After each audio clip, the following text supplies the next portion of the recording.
I've been in urban public education for 3 decades. I've been an elementary and middle school teacher, an elementary, middle, and charter school, and alternative high school leader.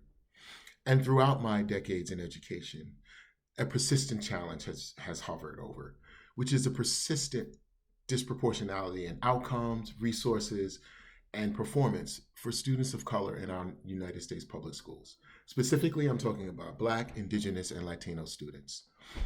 And I've reached the conclusion that our education system is not broken, that it is doing precisely what it's designed to do, which is to perform a colonizing function over these communities in a way that ensures that the status quo is maintained and that dominated people are kept marginalized in our society and that their labor continues to be exploited.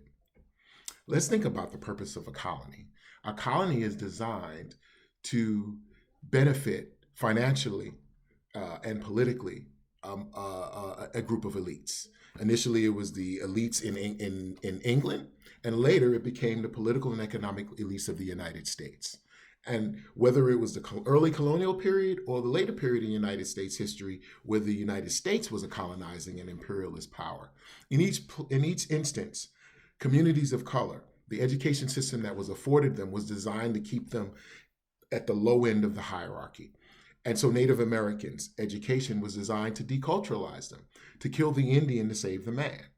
African Americans who were forcibly kidnapped and brought to the United States as enslaved labor, they were denied education. As a matter of fact, they're the only people where it was a felony for them to be taught to read and write during colonial period and during enslavement. Latin American people, the Mexican Americans who were a product of American expansion in which their territory was annexed into the United States, their education system that was given them forced them to accept United States dominance and to deprive them of their Spanish language and culture. The same was true of Puerto Ricans when they became colonized by the United States.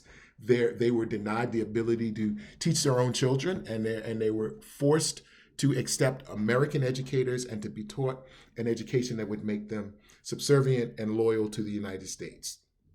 In each of those instances, you have groups of communities who education was more about controlling and dominating them than it was about preparing them to be captains of industry or leaders and movers of shakers.